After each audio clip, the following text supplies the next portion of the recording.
What's going on, y'all? It's Thursday. I hope everybody out there is feeling phenomenal. Now, let's go ahead and jump all over these topics, and the first thing I want to discuss is the fact that you have a young lady that goes by the name of Imani Marshall on TikTok, and basically she's coming out and accusing the Combs twins of stealing her clothing brand idea. Now, a couple of days ago I posted on Instagram that the Combs twins were launching their own clothing brand. I was ecstatic for them, and I basically said that Kim Porter should be here to see this. But anyway, Imani does not seem happy because she feels as though that the Combs twins ripped off her brand and she's not having it basically. So what I'm going to do right here is play you guys the clip of the twins actually launching their clothing brand, and then I'm going to follow that up with what Imani had to say about it, and then I'll be back.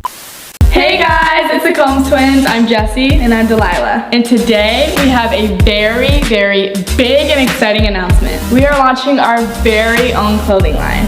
Welcome to 1221. This line is more than just fashion. It's personal to us. Everyone always asks if we really think alike, and the answer is definitely. The connection we have is just beyond words, and that connection is the heart of our brand. 1221 is super meaningful to us because not only is it our birthday, but the numbers themselves also tell a story. The number 1 symbolizes boldness, leadership, and the start of something new. And the number 2 represents love, harmony, connection, and together, these numbers represent who we are.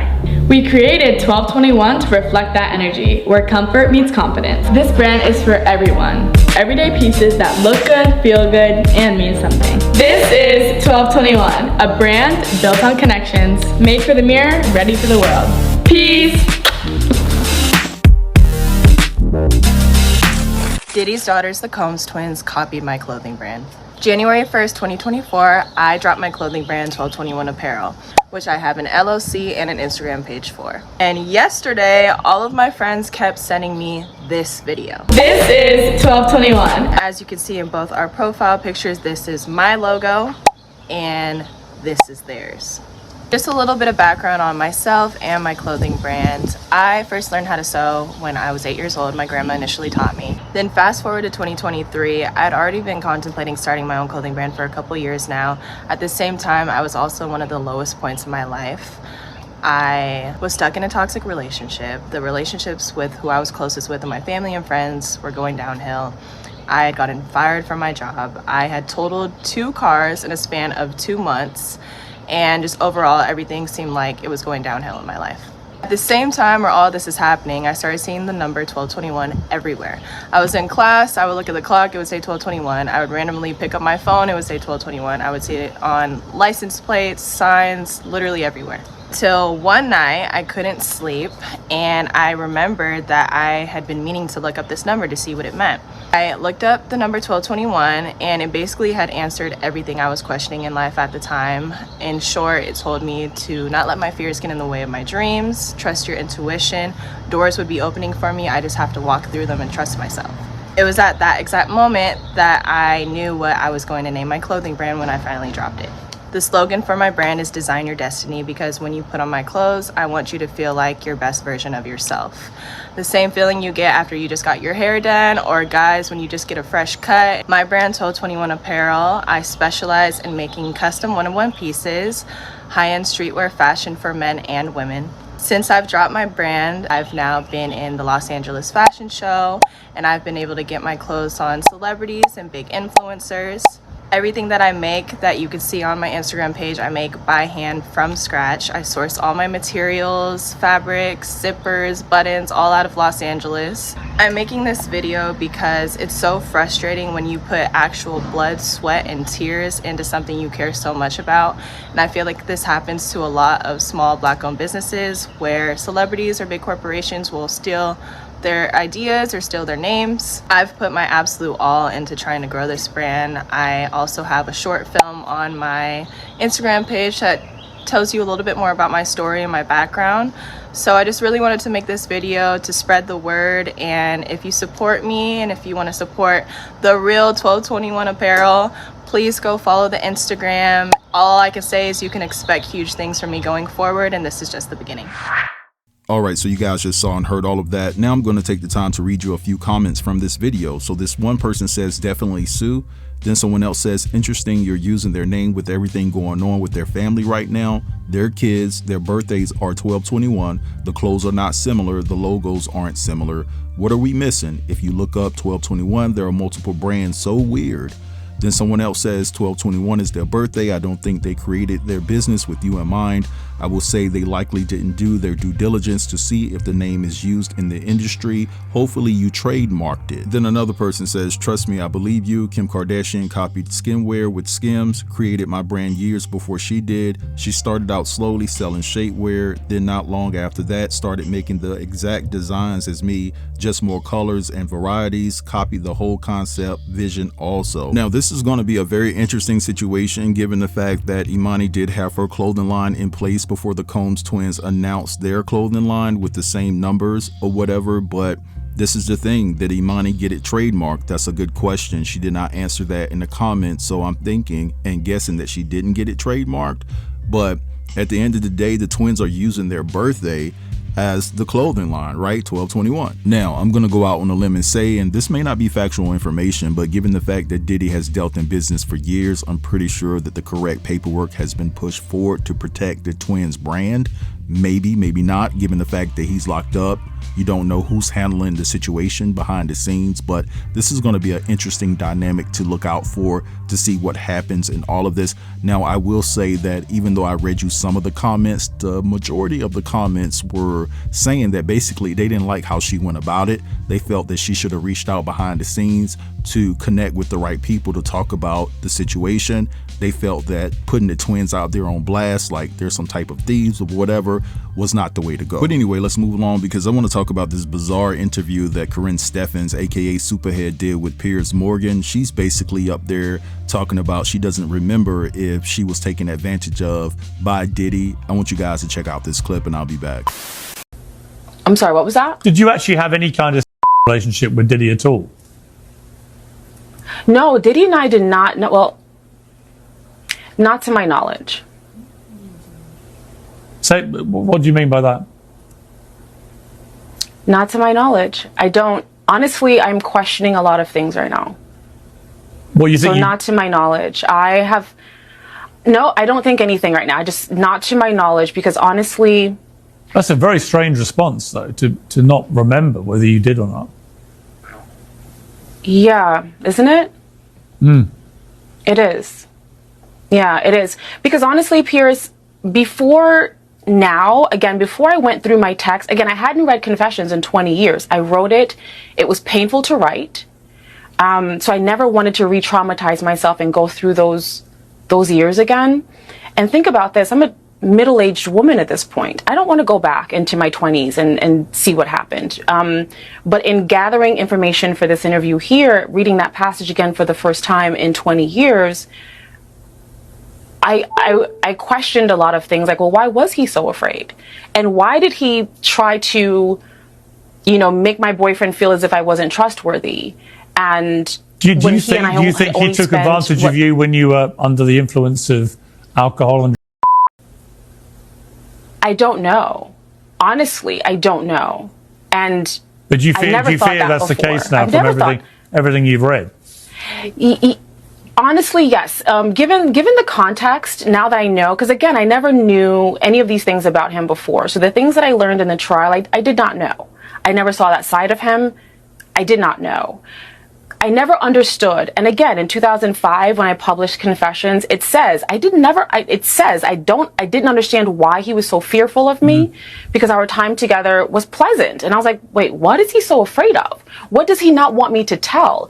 I didn't see anything at that point. At that point, I hadn't seen anything. At that point, we had, I thought, just a friendly, platonic night together.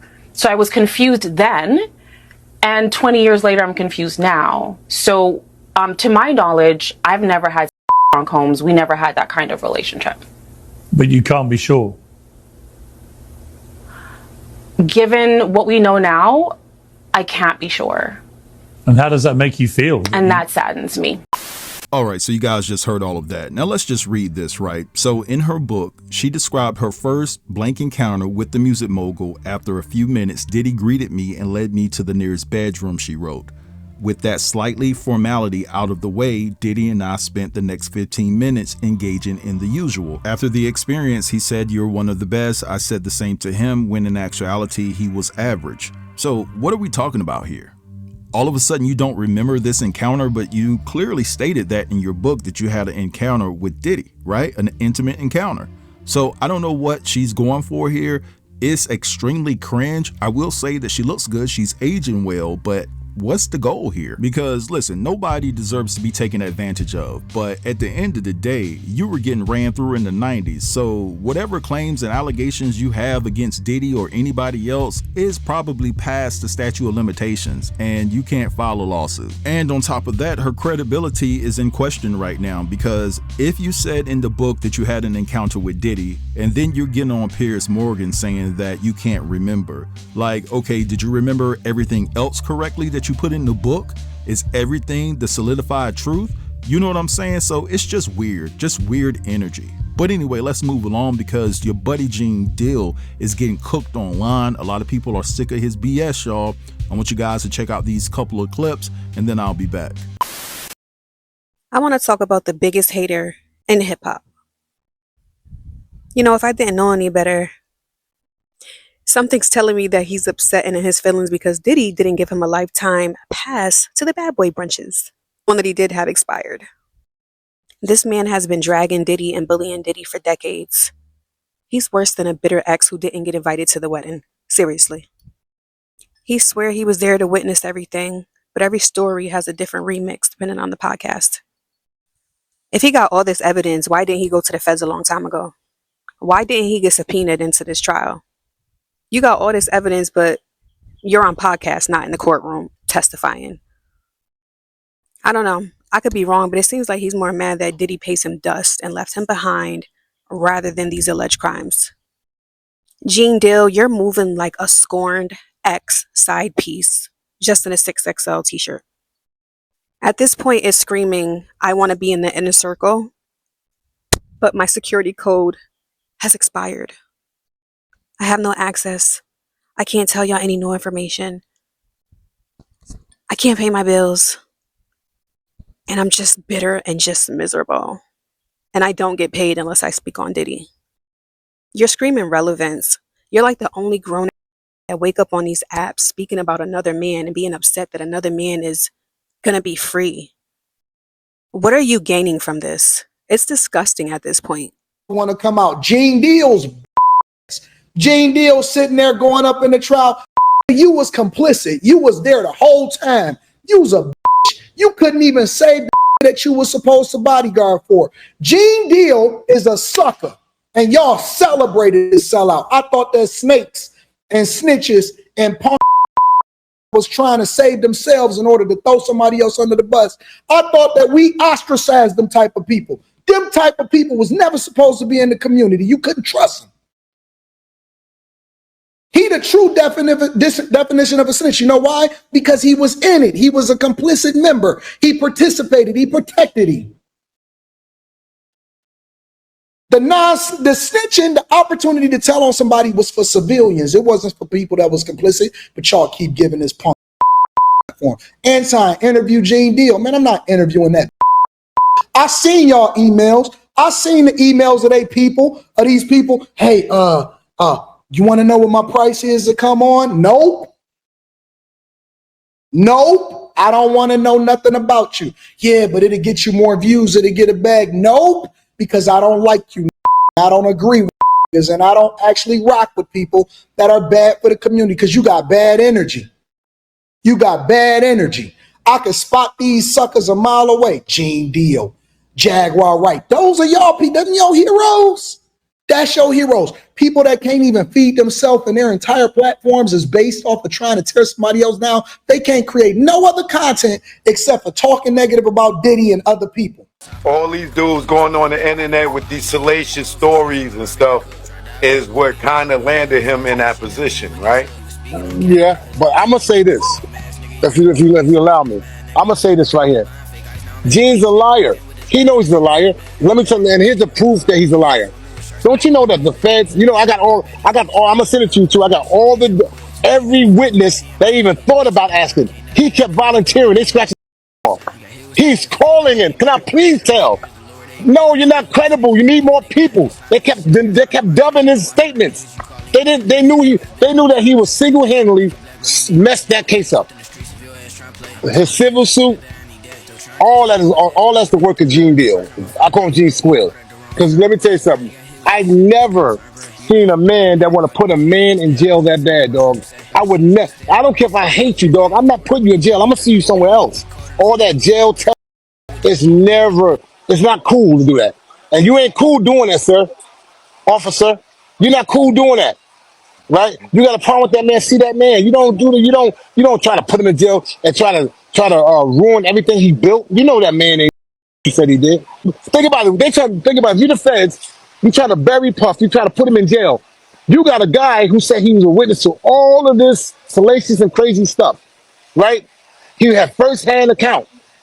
He seen a check for $1 million in somebody's pocket. He's seen this. He's seen that. And you trying to tell me that the government would not call him? Everything he said, and then he goes, he's seen Biggie's contract and Puffy's briefcase. Well, Gene's never been in the music business, but you've been in the music business, and you know that, and anybody listening that ever been in the music business, they know that a executive producer and manager do not walk around with said contract in their briefcase. It's in the attorney's office. When they want copies of it, they call their lawyer, can you pull up so and send this over to such. What the hell is Puffy gonna do with Biggie's production company deal? Even the same gang dudes, I spoke to the dude Mike and the dude Vic hit me. They like, Gene is not no founder, no same gang. He was security for same gang. Let me tell you something. Then he said they jumped Puff in like it was a real gang. First of all, you know Puff is not. Let's start there. He might not be Mike Tyson on them hands, but you ain't smacking that. You ain't going to that. You ain't sunning them. You ain't doing nothing disrespectful to them without y'all shooting the fire. Period.